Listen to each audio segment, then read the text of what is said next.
साधना वो ही कर सकता है जिसके मन में दुनिया की कोई चाह नहीं रह गई है।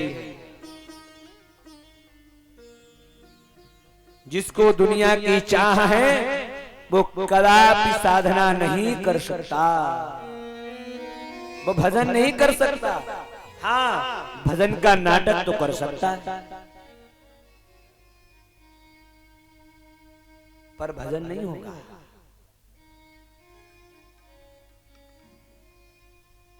साधना कौन करता है? जिसकी कोई चाह नहीं, कि चाह गई चिंता नशी मन में बेपरवाह। अरे जिसको कुछ ना चाहिए सो ही साहंसा।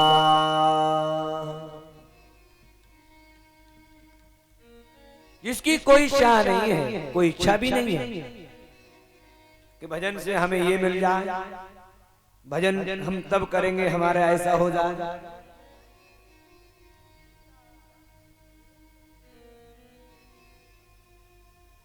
जिसके मन में ये भावनाएं हैं वो कभी नहीं भज सकता।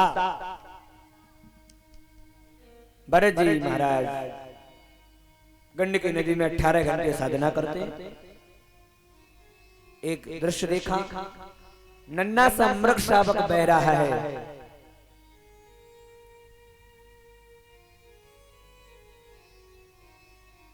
उस ठंडे जल में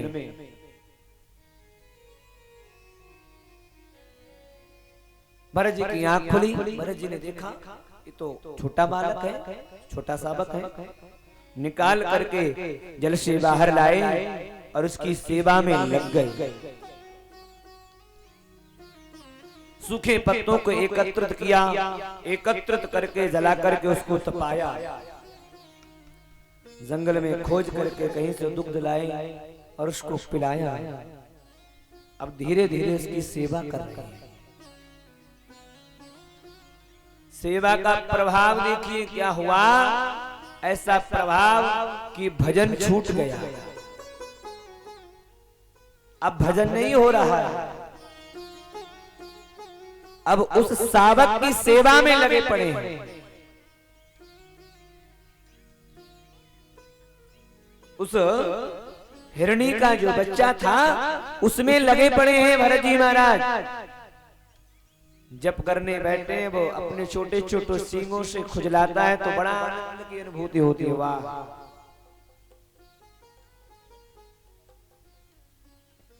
आसक्ति बढ़ने लगी उस शावक में, उस बच्चे में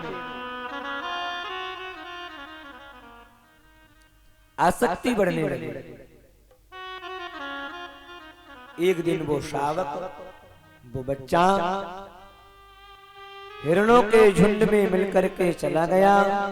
समाधि जैसी खुली, देखा कहां गया। विह्वल हो गए, तड़पने लगे उसके लिए।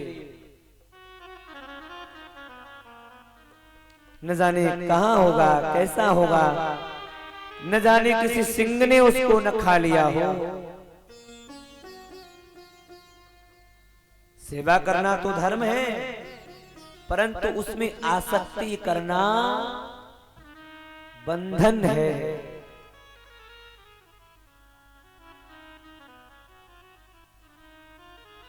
किसी को अपना मानना धर्म है, परंतु उसी को सब कुछ मानना बंधन है।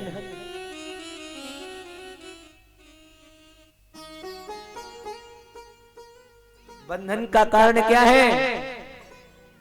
बंधन का कारण वही है कि सब कुछ मान लेना।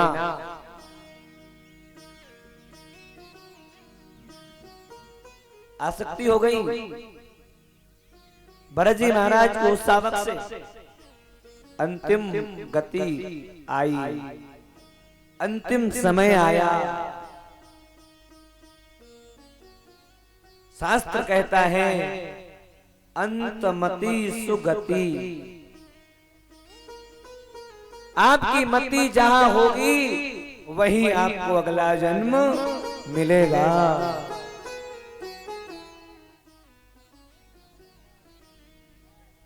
भगवान का चिंतन करना चाहिए।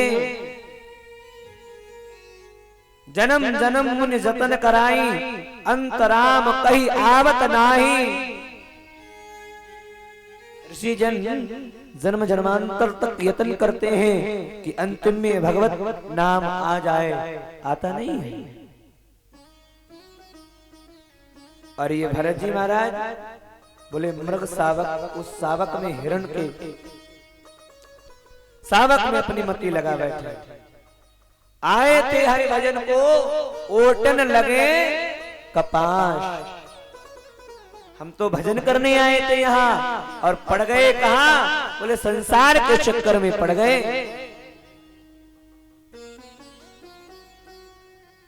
घर को त्याग करके गंडकी नदी में खड़े होकर के 18 घंटा भजन कर रहे थे, लेकिन मति कहाँ लगी? बोले एक हिरण के शावक में मति लगी। जब तब सब छूट गया और जब अंतिम में मृत्यु हुई, अंतिम में जब मरे महाराज, तो क्या बने? हिरण के ही रूप में अगला जन्म मिला। इसलिए कहा गया है अंतिम समय में भगवान का कीर्तन करना चाहिए। परिवारी जनों को भी रोना नहीं चाहिए। क्यों? लोग कहेंगे महाराज क्या बोल रहे हैं, हमारा अपना मरेगा, रोएंगे नहीं।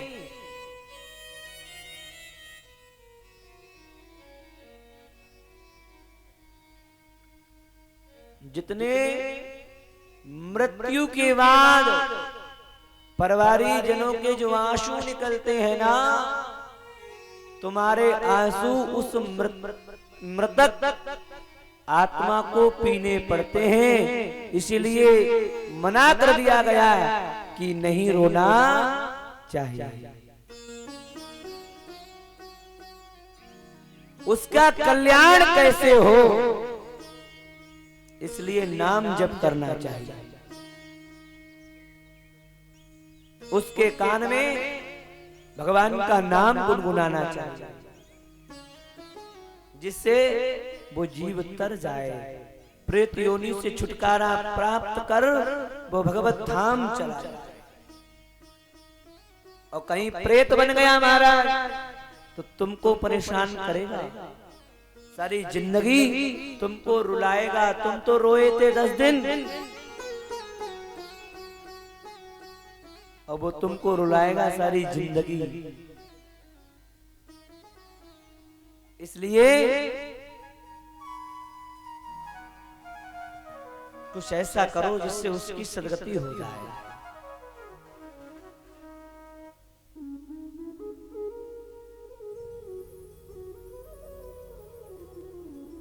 हिरण की योनि में भरत जी आए, पूर्व जन्म का वृतांत याद है। प्रभु से प्रार्थना करी, अगला जन्म ब्राह्मण के यहां मिला। आंग्रस नामक गोत्र में ब्राह्मण शरीर धारण करके वहां इनको जन्म मिला। और वहां जब जन्म जैसे ही मिला, जैसे ही शरीर मिला, तो इनको पूर्व जन्म की सारी घटनाएं याद हैं। उन्होंने मौन रख लिया, बोले नहीं। इस बार अगर मैं बोल गया तो फंस जाऊंगा। इस बार यदि मैं बोला तो मैं मर जाऊंगा। हमारे ब्रज में कहा जाता है, जो बोला सो मरा,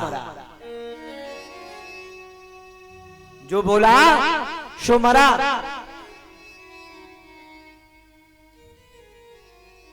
हमारे गुरुदेव भगवान ने घटना बताते हैं कि एक आश्रम था, उसमें एक संत जन निवास करते थे।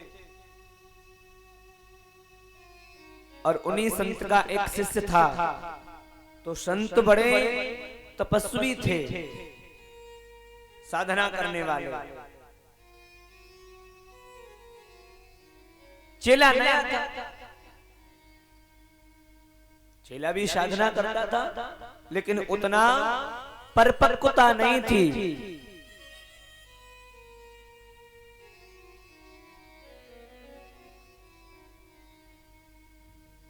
उतनी परिपक्वता उसके अंदर नहीं थी। तो वहां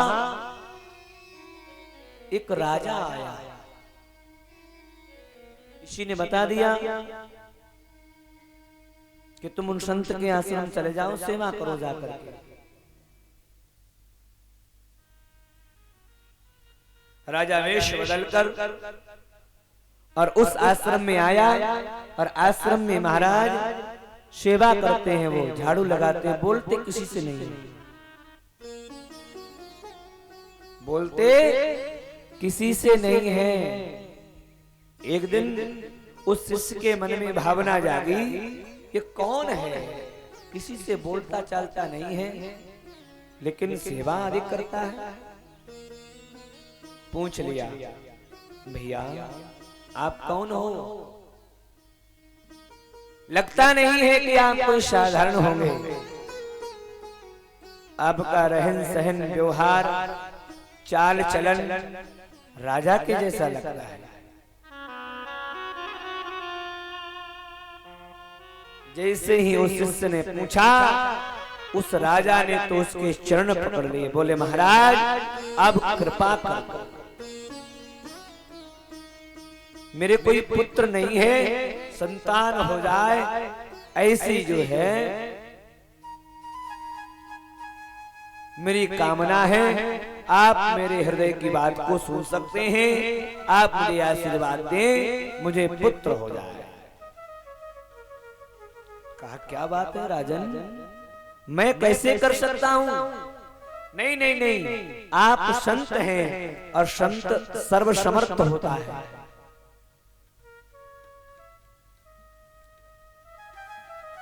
चरण जब तक नहीं छोड़ेंगे, जब तक आप पुत्र प्राप्ति का वरदान नहीं देंगे। उसको देना पड़ा, राजन आपको पुत्र होगा। वो राजा अपने आश्रम से अपने घर लौट आए। उस शिष्य ने जैसे ही गुरुदेव से कहा, ऐसी घटना हो गई। गुरुदेव ने कहा बेटा इसी जन्म में मुक्त होने वाले थे, अब एक जन्म और लेना पड़ेगा। क्यों? क्योंकि राजा के भाग्य में पुत्र नहीं था, तुमने वरदान दे दिया, अब तुमको ही मरकर राजा का पुत्र बनना पड़ेगा। अब तुम्हें जन्म लेना पड़ेगा। घबराया साधक, गुरुदेव भूल हो गई। कहा बेटा कोई बात नहीं, कोई बात नहीं, मैं तब तक इसी पृथ्वी पर रहूंगा और तुम्हें मुक्त करके ही जाऊंगा। गुरु की जिम्मेदारी है अपने शिष्य को मुक्त करना, भवसागर से पार करना।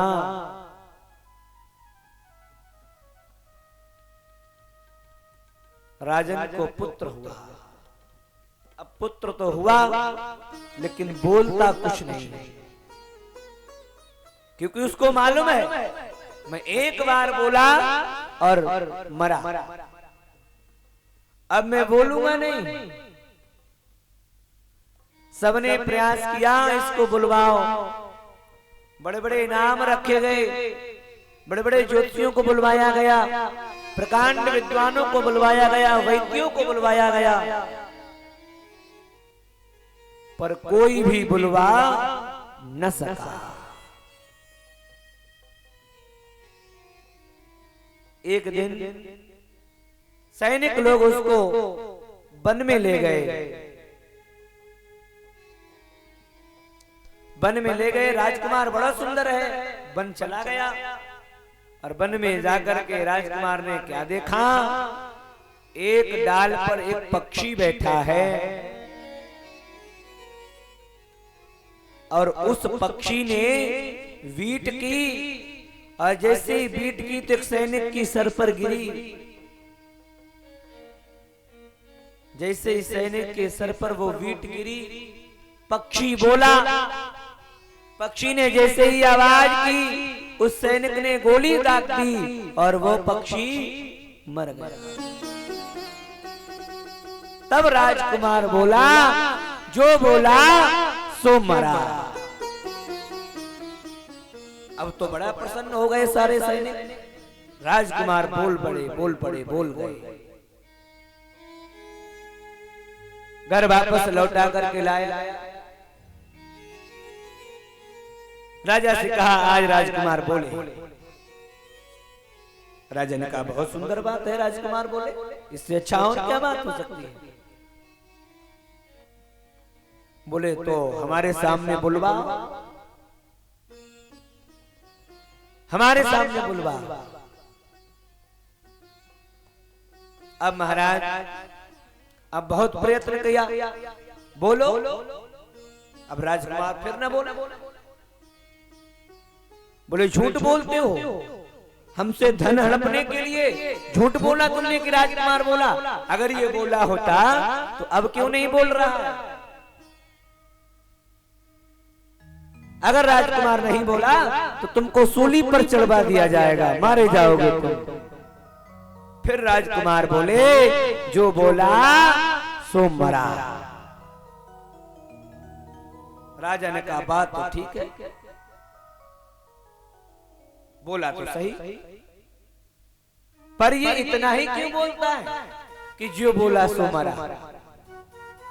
क्या बात है? क्या बात है? इतना ही क्यों बोलता है?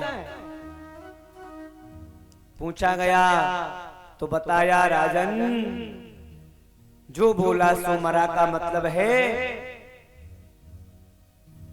मैंने तुमको आशीर्वाद दिया, तुम्हारे पुत्र हो तो मुझे मर करके पुत्र बनना पड़ा। जो बोला सो मरा। पक्षी ने बीट की, पक्षी बोला तो पक्षी को भी मरना पड़ा। सैनिकों ने आकर के आपको बताया कि राजकुमार बोला, तो ये भी सूली पर चढ़ने वाले ही थे। जो बोला सो मरा, जो बोलता है वो मरता है।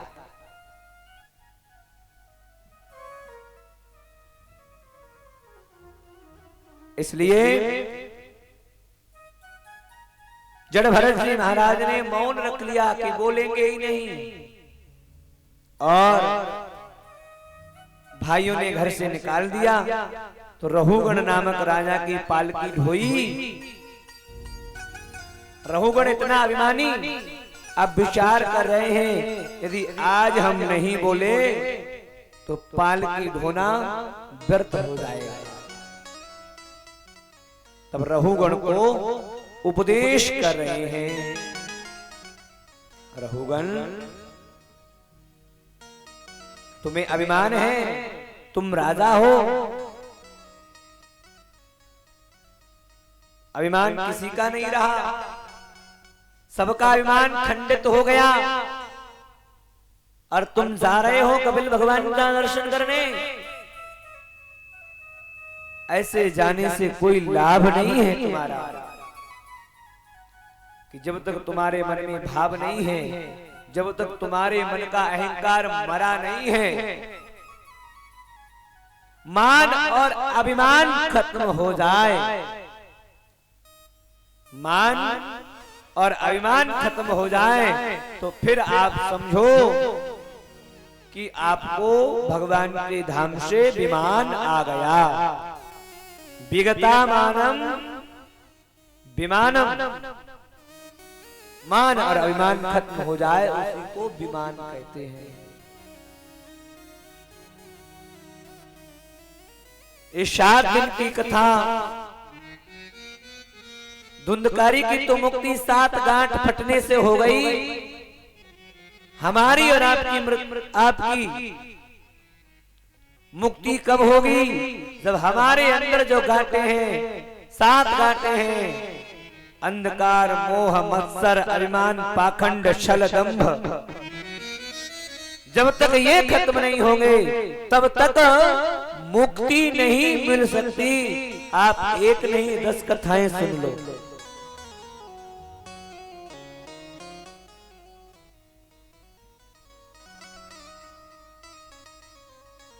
हृदय निर्मल हो जाए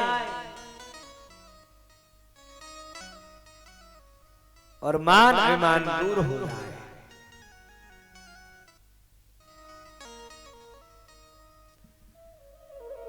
कि ओ भगवान को भजने वाले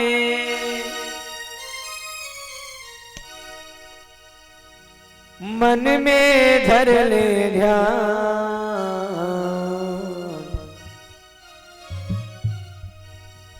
कि ओ भगवान को भजने वाले तू मन में धर ले ध्यान।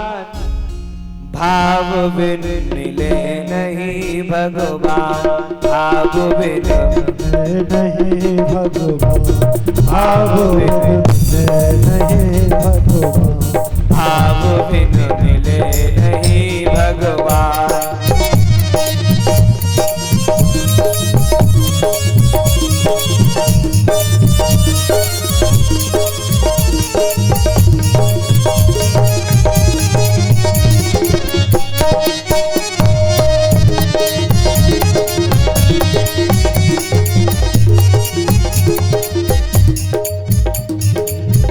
भगवान को भजने वाले, ओ भगवान को भजने वाले, ओ भगवान को भजने वाले मन में धर ले ध्यान। भाव बिन भाव बिन भाव बिन मिले नहीं भगवान, भाव बिन मिले नहीं भगवान, भाव बिन मिले नहीं भगवान।